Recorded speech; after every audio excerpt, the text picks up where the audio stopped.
Normal आपका इसमें जो आपका डेटा होता है, ये आपका जो डेटा होता है, इससे पहले जो हमने पढ़ा था ज्योमेट्रिक डिस्ट्रीब्यूशन, और जो हम पढ़ चुके हैं, किसके बारे में पढ़ चुके हैं, प्रोबेबिलिटी डिस्ट्रीब्यूशंस, उसमें आपके पास हमेशा क्या होता था, डिस्क्रीट डेटा होता था। डिस्क्रीट डेटा क्या होता है, टू द ऐसा हो कि 1 2 3, वो आपके होल नंबर्स में हमेशा होता है, होल इंटीजर्स होते हैं आपके नंबर्स। उसमें डेटा आपका ऐसा होता था 1 2 3 4, रेड कलर, व्हाइट कलर, ये आपके पास डिस्क्रीट डेटा कहलाता है। लेकिन अगर मैं बोलती हूँ height of the tree, height of the tree आपके पास क्या हो जाएगा, 2.1 2.3 3.1, उसकी रेंज हो जाती है 3.15 3.13। तो ये आपके पास क्या हो जाएगी, ये रेंज आपकी हो रही है, डेसिमल्स में भी वैल्यूज आ रही है, और आपकी हाइट जो है थोड़ी सी फ्लक्चुएट होती है। एग्जैक्टली ऐसा नहीं है कि आपकी 31 हाइट हो या किसी भी की भी 32 एग्जैक्टली नहीं होगी, उसमें कुछ ना कुछ डेसिमल पॉइंट्स भी आ रहे होंगे। तो सबसे पहले बात, अगर हम नॉर्मल डिस्ट्रीब्यूशंस पे जाएंगे, नंबर 1 पॉइंट जो इनका है, ये तो आपके पास क्या होता है, इनका कंटिन्यूस डेटा होता है। पहली बात तो ये हो गई है, इनका आपके पास क्या होता है, कंटिन्यूस डेटा होता है।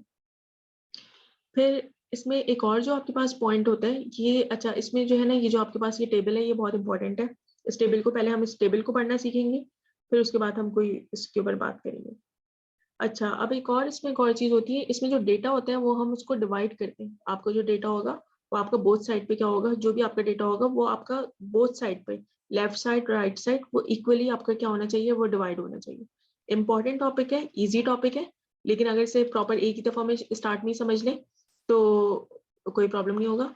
आपका कंटिन्यूस डेटा होता है, सिमेट्रिकल डेटा होता है, यानी कि उसका जो लेफ्ट साइड है और आपका जो राइट साइड होता है वो इक्वली डिवाइड होना चाहिए। जैसे कि कैसे डिवाइड होना चाहिए, जैसे कि अगर यहाँ पर आपके पास इक्वली डिवाइड का मतलब क्या होगा, इक्वली डिवाइड का मतलब सबसे पहला मसला है कि आपके पास इस तरह का डेटा यूं गिवन होगा, आपका ग्राफ ऐसा बनेगा इसका, ठीक है। और according to graph equally divide का मतलब क्या होगा, यहाँ पर भी 0.5, यहाँ पर भी 0.5, इसको हम कहेंगे it is a equally divide, ठीक। यहाँ पर आपके पास जो n की वैल्यू होती है, n वैल्यू इज ग्रेटर या लार्जर, आप इसमें ये बोल सकते हैं, आपका जो n का जो नंबर होता है, जो n वैल्यूज होती है, वो आपके पास क्या होती है, वो ज्यादा, वो लार्जर होती है। और एक और जो चीज है, इसमें हम लोग ने एक दफा, मैंने आपको एग्जांपल्स दिखाई थी कि बाइनोमियल और नॉर्मल में बहुत ज्यादा डिफरेंस नहीं होता, लेकिन n की वैल्यू इतनी ज्यादा होती है कि हम उस पर बाइनोमियल अप्लाई नहीं कर सकते, तभी हम उस पर कहाँ पर आते हैं, हम नॉर्मल की तरफ मूव करते हैं, ठीक है। फिर अगर एक और इसमें जो पॉइंट आपके पास यूज होगा, इसका जो फॉर्मूला आपका यूज होता है, इसमें फॉर्मूला जो आपका यूज होता है, और z की वैल्यू अगर आपको फाइंड आउट करनी है, तो इसमें आप z की जो वैल्यू फाइंड आउट करेंगे, x minus mu divided by sigma. यहाँ पर ये क्या होगा, ये आपके पास क्या होगा, मीन होगा। म्यू का मतलब यहाँ पर आपके पास ये मीन है, यू नहीं, ये म्यू है, थोड़ा सा स्टाइलिश जो होता है, ये आपके पास मीन है। और अगर मैं इस पर जाऊं तो ये आपके पास क्या होती है, स्टैंडर्ड डेविएशन होती है, ठीक है। इसका फॉर्मूले के ऊपर अगर मैं जाऊं, अभी हम फॉर्मूले पर नहीं जाएंगे, हम पहले इसके ऊपर बात करेंगे, हम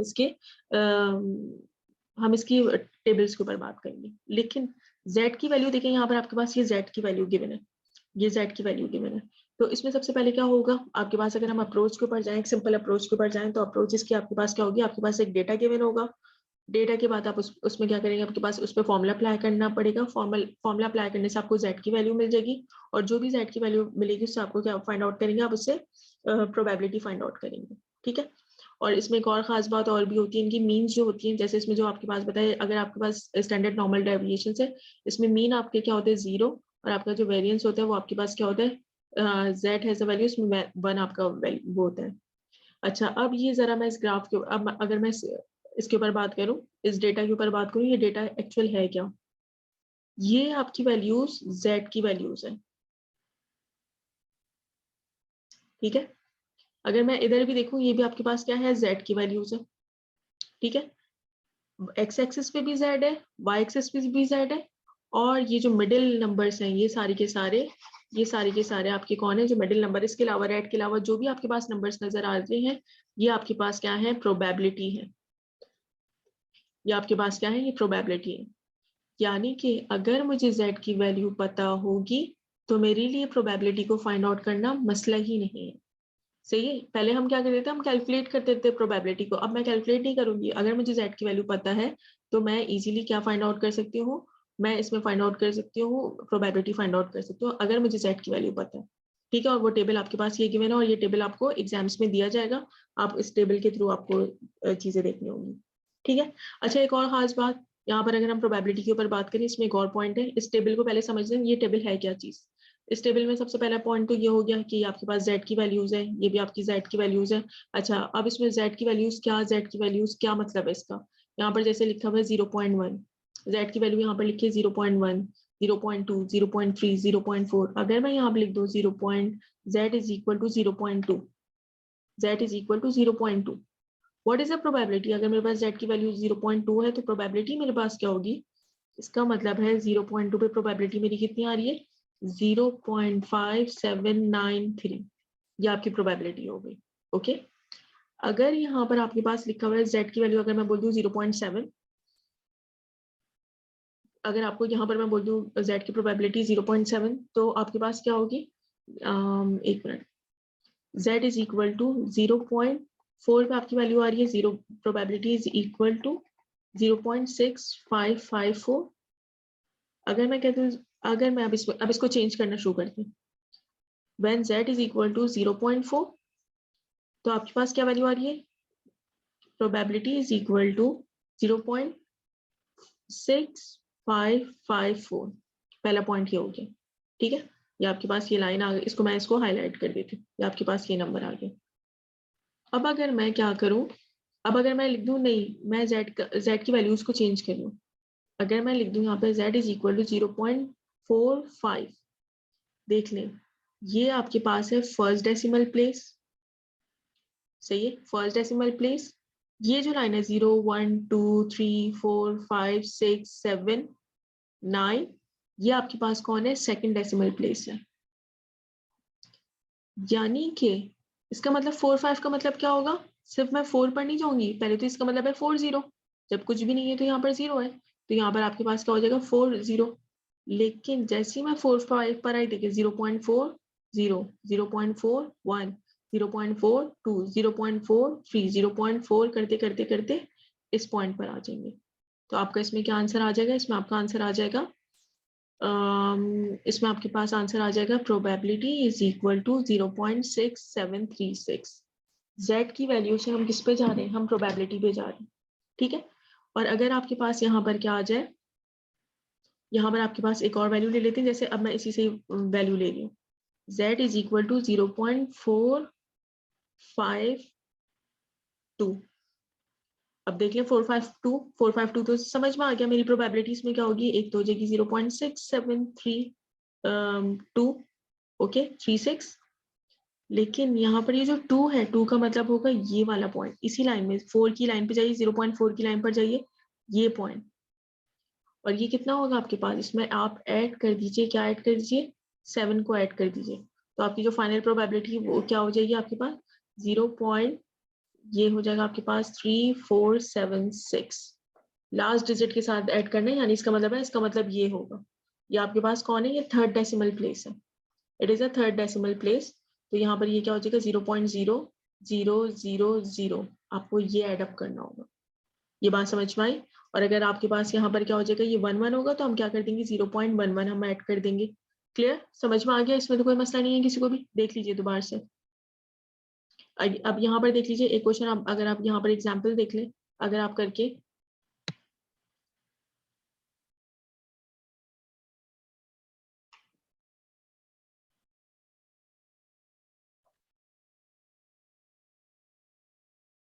आप लोग जरा मुझे इसमें आप सबके पास एक मिनट रुकिए,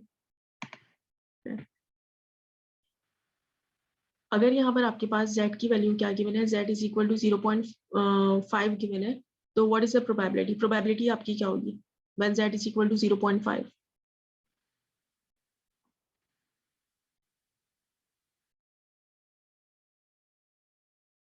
ये होगी आपके पास, यहाँ पर देख लीजिए आपके पास प्रोबेबिलिटी ये गिवन होगी 0.50 है, तो आपकी प्रोबेबिलिटी क्या हो जाएगी 0.6915। ठीक है, अगर आपके पास z की वैल्यू क्या गिवन है 0.51, तो अब बताइए क्या प्रोबेबिलिटी होगी,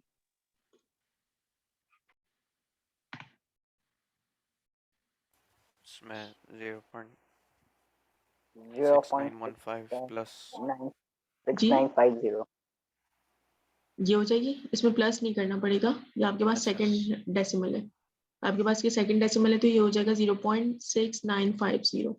ओके, ये 51 और यहाँ से ये 0.51 हो गया। अगर आपके पास प्रोबेबिलिटी यहाँ पे गिवन है z इज इक्वल टू 0.51 और यहाँ पर आ जाए 3, तो आप क्या करेंगे? 0.6, एक तो ये वैल्यू आ जाएगी आपकी 0.6950 और इसमें क्या ऐड अप कर देंगे हम? 10 को ऐड कर दिए, तो फाइनल आंसर आपका क्या होगा? 0.6950 और 10 आप इस तरह कर लें, सिंपल से इसको यूं करें 0.6950 प्लस 10 आप यहाँ पे कर लीजिए, तो ये क्या हो जाएगा 0.6960 पॉइंट, तो फाइनल आंसर आपका क्या हो जाएगा 0.6960। कोई प्रॉब्लम किसी को इसमें? ओके, अब मैं आप जरा आप लोग इस पर आ जाए, आप वो जैनब आप बताइएगा, जैनब पहले मैं आपसे पूछ रही हूँ, अगर यहाँ पर हो जाए 1.2, अगर z की वैल्यू आपके पास z इज इक्वल टू 1.2 तो क्या आंसर होगा? z is equal to 1.2, probability बताइए। 0.8849। हमजा, अगर z is equal to 1.24,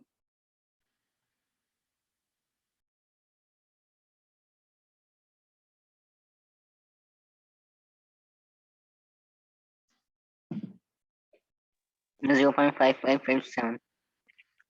1.24, oh sorry, मैं 0.2 देख रहा हूँ। एक मिनट, मैं 0.8925।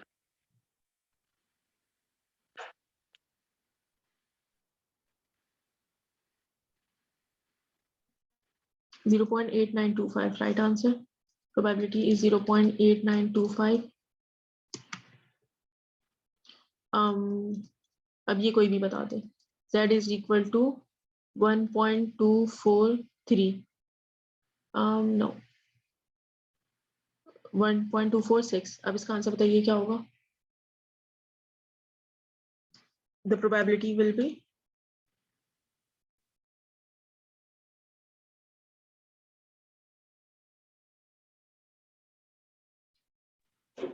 11.825।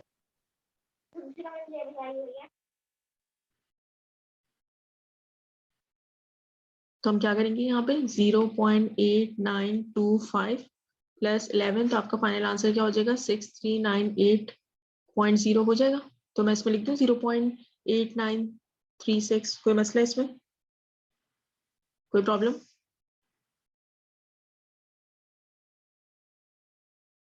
ओके, समझ आ गया सबको? जी आगे।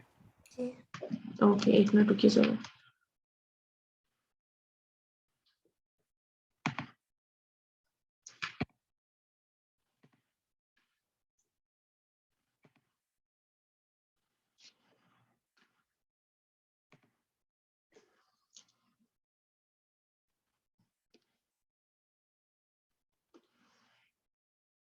ओके, अब इसमें बताइए when z is equal to 0.5, the probability 0.6915। 6915, when z is equal to 0.59, probability 0.6879। एक मिनट, यहाँ पर आपके पास आपने पहले क्या बताया था? फर्स्ट अगर देखें तो यहाँ पर आप एक हाईलाइट आपका ये हुआ 0.695 और 59 पे आपके पास क्या हो जाएगा? ये हो जाएगा 0.77, 0.7224। जी कर सकते। ठीक, तो 0.7224, और इन केस अगर मैं इसमें क्या कर दूं, मैं चेंज कर देती हूँ, the z value will be z is equal to 0.599। ये कैसे होगा प्रोबेबिलिटी?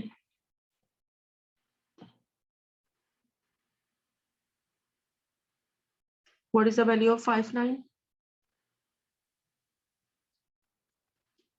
7224। और यहाँ पर आपके पास जो थर्ड डेसिमल है ये जो आपके पास है विच इज 9, तो हम इसमें क्या कर देंगे, हम ऐड अप कर देंगे किसको, हम ऐड कर देंगे इसमें 31 को, और 31 यहाँ पर इस तरह ऐड कीजिएगा खास तौर पे, ये हो जाएगा 5527.0। तो आपका फाइनल आंसर इसमें प्रोबेबिलिटी का क्या आ जाएगा, 0.7255। इसमें कोई प्रॉब्लम तो नहीं है किसी को, ये आपके पास इस तरह के आपका हाईलाइट हुआ हुआ। नेक्स्ट एक क्वेश्चन देख लीजिए, मैं डायरेक्टली करती हूँ डायरेक्टली। अब जैसे कि प्रोबेबिलिटी इज इक्वल, आपको z फाइंड आउट करना है, z इज इक्वल टू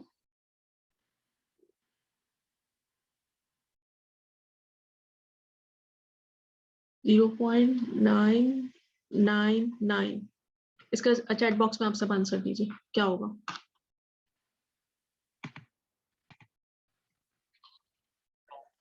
जब आपको इसमें टेबल पढ़ना आ जाएगा तो हम नेक्स्ट किस चीज पर जाएंगे, हम जाएंगे कि हमें क्या करना है कि लेस देन ग्रेटर देन पे जाएंगे। अच्छा अब जरा इस टेबल को गौर करें, ये जो आपके पास ये जो एरिया प्रोबेबिलिटी आपके पास गिवन होती है, जैसे आपके पास ये प्रॉपर आपके पास ये प्रोबेबिलिटी है, जो आपको यहाँ पर वैल्यू प्रोबेबिलिटी की मिल रही होती है, यानी ये जो टेबल आपको ये पूरा ओवरऑल जो आपको प्रोबेबिलिटी गिवन कर रहा है, तो ये आपको इस एरिया की प्रोबेबिलिटी गिवन कर रही है। जो आपके पास फिल एरिया है, आपके पास इस एरिया की आपको प्रोबेबिलिटी मिल रही है।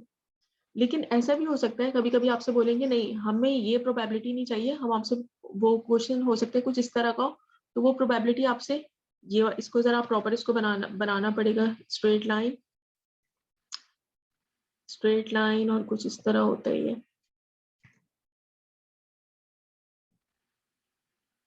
ठीक है। ये आपके पास है, हो सकता है वो कभी आपसे बोलेंगे नहीं हम ये प्रोबेबिलिटी आपको दे रहे हैं, आपको ये प्रोबेबिलिटी फाइंड आउट करनी है। कभी हो सकता है कि आपसे वो कहेंगे नहीं आपको सिर्फ और सिर्फ इस एरिया की, इसमें इस एरिया में आपको सिर्फ ये प्रोबेबिलिटी चाहिए, ठीक है। कभी हो सकता है वो आपसे बोलेंगे नहीं, मतलब आपसे जब कोई z की वैल्यू आपके पास गिवन हो, वो आपसे प्रोबेबिलिटी इस एरिया की फाइंड आउट करो। इसका मतलब क्या होगा, आपके पास ये तो z की वैल्यूज है ना, z की वैल्यूज है, और ये जो एरिया है ये आपको ये किस चीज को डिफाइन कर रहा है, ये आपकी z की वैल्यूज है, और ये जो एरिया ये किस चीज को डिफाइन कर रहा है, आपकी प्रोबेबिलिटीज डिफाइन कर रहा है। तो जब इस तरह के क्वेश्चन होंगे तो हम उस पर किस तरह, कभी हम क्या करेंगे 1 में से माइनस करेंगे, कभी हो सकता है कि हम दो वैल्यूज को फाइंड आउट करेंगे। ये बस इस बात का ख्याल रखें, यहाँ पर आपके पास जो वैल्यूज गिवन है, ये जो वैल्यूज गिवन है वो सिर्फ और सिर्फ इस एरिया को बता रही है। अगर उन्होंने सिर्फ और सिर्फ इस एरिया के बारे में फाइंड आउट करने को कहा, मैं टेबल से दो वैल्यूज लूंगी और उनको शायद सबट्रैक्ट करना पड़े। अगर वो आपको नेगेटिव वैल्यू दे दें तो आपको नेगेटिव वैल्यू को खत्म करना पड़ेगा, क्योंकि all values are positive in the table. ख्याल रखें इसमें तमाम वैल्यूज आपकी पॉजिटिव है। देखिए इन्होंने आपको मेंशन भी कर दिया यहाँ पे, अगर आपके पास z नेगेटिव हो, अगर आपके पास z नेगेटिव है तो आप उसको पॉजिटिव बना सकते हैं, क्योंकि आपके पास तमाम z are positive, these are the all positive values. लेकिन अगर आपकी z की नेगेटिव वैल्यू हो जिसको आपको फाइंड आउट करना हो, तो आप क्या करेंगे, आपको इसमें से फाइंड आउट करना होगा, 1 में से इसको माइनस करना पड़ेगा। ओके, अब जरा इसमें आइए, इस क्वेश्चन में देखिए यहाँ पर आपके पास इन्होंने बोले कि आप प्रोबेबिलिटी फाइंड आउट करें नंबर वन प्रोबेबिलिटी ले लेते हैं। इन्होंने बोला प्रोबेबिलिटी आप फाइंड आउट कर दे when z less than 1, when z less than 1, ठीक है। जब z आपका लेस देन 1 है, अब देखें, अब इसमें इस तरह स्टाइल देखना शुरू करें। स्टाइल कहाँ से स्टार्ट हो रहा है, स्टाइल ये शुरू हो रहा है कि you have to find the probability when z less than, अभी तो मैं बहुत इजी हम बात कर रहे थे ना, अब अगर इस तरह की स्टेटमेंट लिखा होगा तो z लेस देन 1 आपका कहाँ पर आ रहा है, ये पॉइंट है, when z is equal to 1, 0.8413, यहाँ पर भी इन्होंने ये लिखा हुआ है 0.8413। तो आपके पास प्रोबेबिलिटी का आंसर क्या हो जाएगा, इस प्रोबेबिलिटी का आंसर आपके पास होगा 0.8413। पहली बात ये हो गई। दूसरी बात, यानी कि जब इस तरह की बात लिखी हुई, अब देखें आपके उसमें क्या है, ये मुझे ये एरिया मुझे इसमें क्या हो गया, मुझे इसमें ये वैल्यू फाइंड आउट हो गई है, ठीक है। अब अगर वो आपसे बोले कि when z is equal to -1, जब वो आपसे -1 बोले तो आपको क्या करना होगा, जब वो आपसे बोले -1 फाइंड आउट करें, तो आपके पास जब इस तरह का स्टेटमेंट गिवन हो z less than equal to -1, आपको इसमें क्या करना होगा, प्रोबेबिलिटी z, इसमें आप क्या कर देंगे, इसको आप चेंज कर लें, नेगेटिव साइन को खत्म करना है, नेगेटिव साइन को खत्म करने के लिए आप इसको ग्रेटर देन 1 कर दीजिए। पहला तो रूल ये हो गया, नेगेटिव साइन आपका खत्म हो जाएगा। लेकिन मेरे पास जो यहाँ पर ग्राफ गिवन है, ये जो मेरे पास ग्राफ गिवन है, ये किसको ग्राफ को डिफाइन कर रहा है? ये जो मेरे पास आपके पास वैल्यूज आ रही है, किस चीज को डिफाइन कर रही है? ये तो वैल्यू आपकी लेस देन की है, लेकिन जो मेरा स्टेटमेंट बना है वो तो ग्रेटर देन बन गया। तो अगर मुझे लेस देन में चेंज करना है तो फॉर्मूला क्या यूज होता है? 1 माइनस दिस। इस तरह आपको बात करेंगे। ये बात समझ में आई? आप या तो डायरेक्टली भी लिख सकते हैं, डायरेक्टली भी आप जिस तरह इन्होंने बताया भाई आप इस तरह लिख लें, आप ऐसा भी कर सकते हैं, नहीं तो आप इसके स्टेप्स देख लीजिए आपके पास ये किस तरह करना होगा। ये बात समझ में आई? ठीक है। नंबर 1 पॉइंट, अगर आपके पास यहाँ पर क्या गिवन हो, अगर यहाँ पर आपके पास सिंपल सी एक प्रोबेबिलिटी गिवन हो तो वो तो हम डायरेक्टली फॉर्मूले के थ्रू हम फाइंड आउट कर सकते हैं। लेकिन अगर आपके पास प्रोबेबिलिटी क्या हो, यहाँ पर आपके पास प्रोबेबिलिटी नेगेटिव साइन होगी, पहले हम नेगेटिव साइन को खत्म करेंगे क्योंकि your all values are positive. जैसे सपोज अगर यहाँ पर आपके पास एक फर्स्ट वैल्यू अगर आपके पास गिवन है प्रोबेबिलिटी यहाँ पर आपके पास लिखा है z less then 0.31, z less then 3.1, 0.31 आपके पास ये वैल्यू है 0.6217, ये आपका आंसर हो गया। और अगर मैं आपसे बोलूँ इसकी डायग्राम मुझे बना के दिखाइए, अगर आप इसके डायग्राम के ऊपर बात करें तो एक्चुअल ये आपकी डायग्राम कैसी होगी इसमें, इसका मतलब देखें इसका होगा क्या, डायग्राम के थ्रू देखें। सिमेट्रिकल होना चाहिए, बिल्कुल एग्जैक्टली सेम होना चाहिए, मिडिल में आपकी लाइन होनी चाहिए, पीक पॉइंट के मिडिल में आपकी लाइन होनी चाहिए, और यहाँ पर आपके पास ये 0 है, एक्स एक्सेस आपकी 0 है, और जो z की वैल्यू गिवन है वो आपके पास z की वैल्यू क्या गिवन है? 0.31 गिवन है, z इज इक्वल टू 0.31। ठीक है। और आपको जो एरिया आपने फाइंड आउट करा है, आपने ये एरिया फाइंड आउट करा है, और ये एरिया आपका क्या आ रहा है? इसको इनकी इस चीजों को समझो, बहुत मुश्किल नहीं है, सीधी सी बात है, आपको इससे भी मुझे समझ में आ रहा है। यानी ये जो प्रोबेबिलिटी मुझे पूरी मिली है, प्रोबेबिलिटी इज इक्वल टू जो मुझे इसमें एरिया फाइंड आउट करे, इसका एरिया 0.6217 है, और प्रोबेबिलिटी भी क्या होगा इसकी? 0.627 होगा। ये इस एरिया को डिफाइन कर रहा है। अगर इसी क्वेश्चन को मैं क्या कर दूं, ये यानी यहाँ पर मेरे पास आ गया 6217 आपका आंसर आ गया। इसी क्वेश्चन को मैं डिफरेंट कर देती हूँ, प्रोबेबिलिटी z यहाँ पर आपके पास गिवन है, लेकिन यहाँ पर मैं चेंज कर देती हूँ, इसको कोई और डिफरेंट कर देते हैं।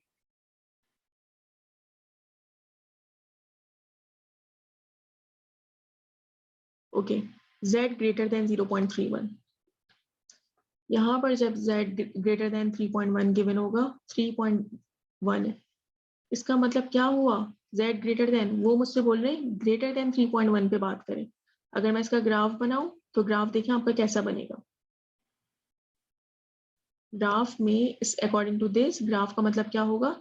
z तो मेरा 0.31 है, z इज इक्वल टू 3.1 है, लेकिन ग्राफिकली ये कह रहे हैं, ग्राफिकली अगर मैं बात करूं ग्रेटर देन 3.1 पॉजिटिव नंबर है ना, ग्रेटर देन 3.1 मुझे ये एरिया फाइंड आउट करना है। लेकिन अगर मैं टेबल को देखूं, टेबल तो कहते हैं हम आपको लेस देन वैल्यू दे रहे हैं, ग्रेटर देन तो वैल्यू दे ही नहीं रहे। जब इस तरह की सिचुएशन होगी तो आपको क्या करना पड़ेगा, आप इसमें क्या कर ले, ओके सही है, मैं क्या करती हूँ, मैं फाइंड आउट कर लेती हूँ, greater less than value find out कर लेती हूँ, उसे मैं 1 से माइनस कर दूंगी। तो हम यहाँ पे क्या करेंगे, पहले हम इसको चेंज करेंगे, प्रोबेबिलिटी आप इसको 1 से माइनस करेंगे, 1 minus probability z less then 0.31, 1 minus probability आपकी कितनी आई है? 0.6217, और यहाँ से हम क्या कर देंगे, हम इसको 1 से माइनस कर देंगे, और आपका आंसर आ जाएगा इसमें 1 minus 62117 which is equal to 0.3783। ये बात समझ में आई कि यहाँ पर आपके पास ये एरिया कितना इंपॉर्टेंट है, यानी आपको इसमें क्या फाइंड आउट करना है, आपने फाइंड आउट अभी भी 0.